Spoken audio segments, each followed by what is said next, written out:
life coach, Danny Bonaduce, life. That is me, Danny Bonaduce, life coach. You should call me right now, 1-800-252-1025, or you can email us. We take your emails 24 hours a day, 7 days a week, lifecoach@KZOK.com. Life Coach brought to you by Goldberg Jones Divorce for Men. Call 1-800-DIVORCE. And speaking of Goldberg Jones Divorce for Men, Rick Jones of Goldberg Jones will be in here answering all your divorce, alimony, questions like that. So make sure to join him on Wednesday morning. Right now, let's go to the phones and talk to Elaine, in Shoreline. Good morning, Elaine. Good morning, Danny. How are you?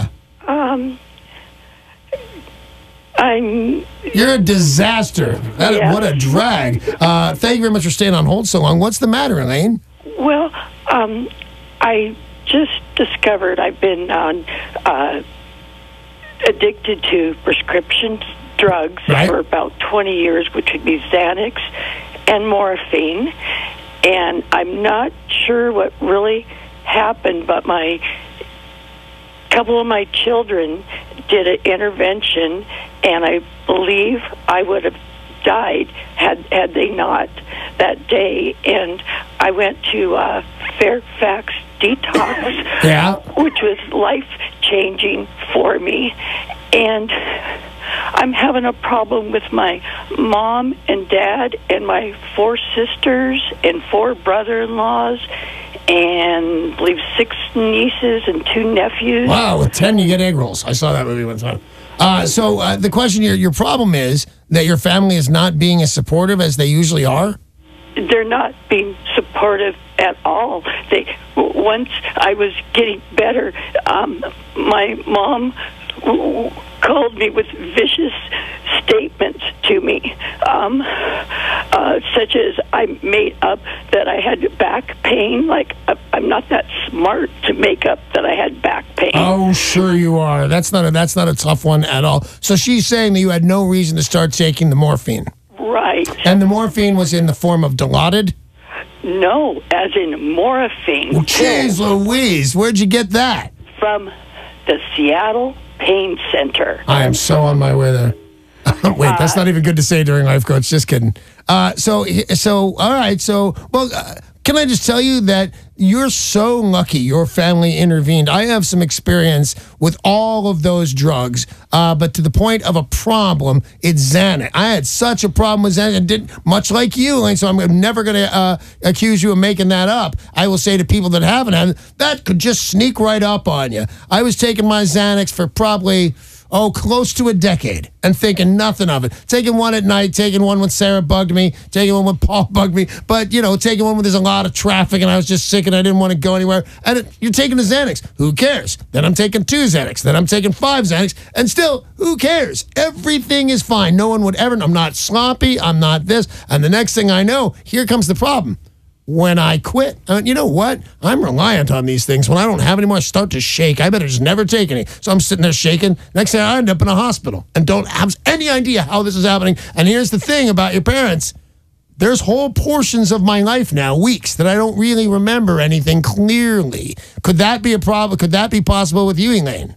Danny, I don't remember at least the last 20 years. Well, that's tough. Well, let me tell you this. You used to be an astronaut. Why not, if you're not going to remember, just have great things? Remember when you used to ride in the rodeo? No. Oh, you were the best. So what is exactly your problem? Because I am sympathetic to you. A lot of people, you're not going to get a lot of sympathy for Xanax. People don't understand it. Do you know that's what killed Heath Ledger? There are other things in his system, but they're betting the money. What killed him was his organs shut down from Xanax abuse. It's a bigger thing than people know. It's a nice public service message you're getting out there, Elaine, because it's drama, that pill.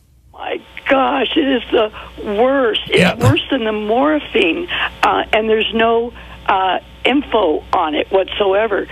I've gone to called the Immediate Clinic in Shoreline. Last week I was taken there twice, and they help me so much, but they just write down opiate withdrawal. There's nothing for the Xanax. Which is not an opiate at all. All right, so what, now that we've done, and you really have, you've done a public service message from the last, the last time I checked the ratings, dozens of people listen to this show. And so some of them heard you right now and are getting the 411 on that. If you're taking a Xanax every single day, hey, be careful when you try to stop or just run out. Might be in for a serious shock. So what's your question for me, darling? What can I do about my parents? I found out I was diabetic at the hospital. It's scary. My mom's... Were you given insulin? I was at the hospital, but they just kind of, when I went home, I'm just on my own. And, they sent me, Danny, they sent me home with so many prescriptions, non-addicting. And it was 4 a.m. the day I got home, and I glanced at my purse, and there was another prescription in my purse, and I pull it out. They gave me my Xanax back. Wow, absolutely crazy, and only from the information I'm getting, irresponsible, because we now both know, and hopefully some other people know, just how flat out dangerous that can be. And by the way, that Eric, Philip Seymour Hoffman, with all the heroin, check his blood levels, all full of Xanax. Xanax everywhere, because people do other things. But I heard that methadone with a Xanax mimics heroin almost exactly. So it's a dangerous little drug going around. But what is your specific question? Is it about your family's support for you? Yes. All right. Well, here's the thing. If your family that used to, I'm just reading what's on the screen here now because I'm having a problem getting to it. Jeff just left detox for prescription meds. Family's usually supportive, but isn't now. What to do? Wait. Hopefully wait. Think about how many times you've done this to them. And you're preaching to the choir here. Imagine how insensitive my family is to this exact story. Mom, dad, brother, sister, I'm on drugs. I'm in jail. I need to get out. I'm drunk. I'm stupid. I've been in a fight. I need to get out. You're talking between, the time I was a kid, say after high school in 77, to the wonderful, what is it now, 2015? Well, we stopped making these calls about 20 years ago. But still, I'm going to go with 20 phone calls that either I'm in jail, I'm in the hospital. I have worked on their sympathy. That's the thing. Ellen, you've kind of worked them to the last nerve, and they're not done with you. They love you, or you wouldn't be having this conversation with me about them not being supportive. They're right there, a phone call away for you, and if you're in real jeopardy, they would come take care of you. But right now, all you got to do, here's your question to me, what do I do? Earn their trust back. Go a distance without drugs or alcohol, or calling them up from a hospital and saying, I'm in full-blown drama once again. The diabetes is not your fault, but it's all still drama. Man, now I'm a diabetic. I'm a drunk. I'm a drug addict. For God's sakes, I need insulin shots. Whatever it is, my back is on fire. All not your fault, but so much drama that your family's now sick of. You need to give them a distance of time with being on time for appointments, not calling them up from the hospital or any other thing with I've done something silly with medication. And I'm telling you, you give it 6 months of being on time and upright and clear-eyed and don't slur, and your family will be back in your support corner 100%. Thanks, Ellen. Good luck, Elaine. Good luck, Elaine. Elaine, good luck. If you have a question for the life coach, there is still time to call 800-252-1025. The email is always available at lifecoach@KZOK.com. I'm glad that Xanax thing came up. That's a bitch, that stuff. It's just so surprising. I don't know how many people are out there right now going, what do you mean it's a problem? And the problem is, for some people, you're not going to find out till you set that prescription bottle down or the doctor said, now you've had enough. And you find out just how shaky and how much your heart races without that stuff. Beth in Wallingford has sent an email. I share an apartment with 2 other women. We're all in our early 20s. One of our roommates spends a lot of time at her boyfriend's house, so she frequently has him come inside the apartment when she stops by to pick up clothes. I don't know him very well, and it makes me uncomfortable when she brings him into our home with no warning. I've spoken with her about it, but she continues to do it.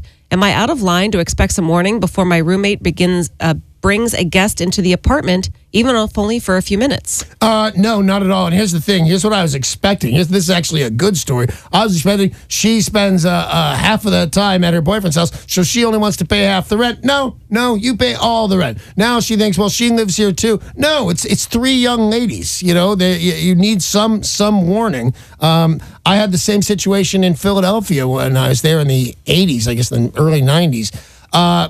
I even remember my girlfriend's name was Debbie and her roommate's name was Paige, a redheaded girl, kind of crazy. But when I'd come in, she'd be mad every time. And she'd be impolite to me, and I couldn't get it. And I realized, you know what, she's not always fully dressed and is running out of the room, running out of the kitchen in her own house. No, you have every right to expect your roommate to be sensitive to the fact that that's your house and that, you know, you're walking around in your bathrobe and she says, well, you're fully covered, so what? That's not the way girls want to see people. You know, that's not the way your makeup isn't on. Whatever your rule is for seeing people, you don't want to see this guy in the house when you're not ready. You're absolutely right. And especially now with cell phones, she should be able to just send a text message and say, me and Steve are coming by. But I'm so on, what's this lady's name again? Beth. I'm so on Beth's side. That's not acceptable to me. You want to send a text over that says, you're bringing a boy into our house, you got to wait for Beth to respond and say, I got your text, I'm okay. And the answer is, yeah, fine, I'll be dressed when Bob gets here. But you got to wait for the response. So, no, you're fine. You need to tell your roommate, your girlfriend, you're way out of line here.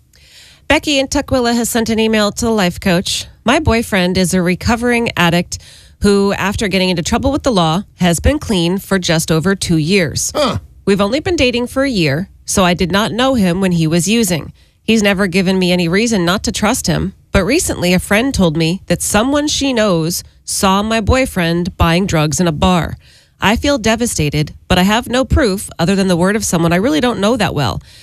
There's been no change to my boyfriend's behavior, but how can I bring this up to him? I don't want him to think that I don't trust him, but maybe he was buying drugs in a bar. How would I know? Yeah, maybe he wasn't. You got nothing on this guy. You totally shouldn't do that. And I'll tell you why. Not because I trust him. He's a drug addict just like me. We don't deserve a whole lot of trust. And I've been clean from drugs for forever. And still, I think taking your eye off the ball would be a big mistake. I think you're right. But you didn't see this. And here's the thing I will tell you. You're not used to going out with a drug addict. You're not used to a guy that's been sober a little while. But you're only sober for a little while because you've done a bunch of stupid stuff. And I promise you this. If your boyfriend's taking drugs again, you'll know. It might take you a week, might take you a month, but I have a lot of experience with this, and I'm telling you, he'll start to nod off. He'll start to be more slovenly than ever. There's a million signs of an active drug user. You're intimate with him, you'll know. I'm saying don't do anything. And bring it up to him if you want. You say, you know what? I just got his name. So you can be mad at the person who told you. They shouldn't have told you.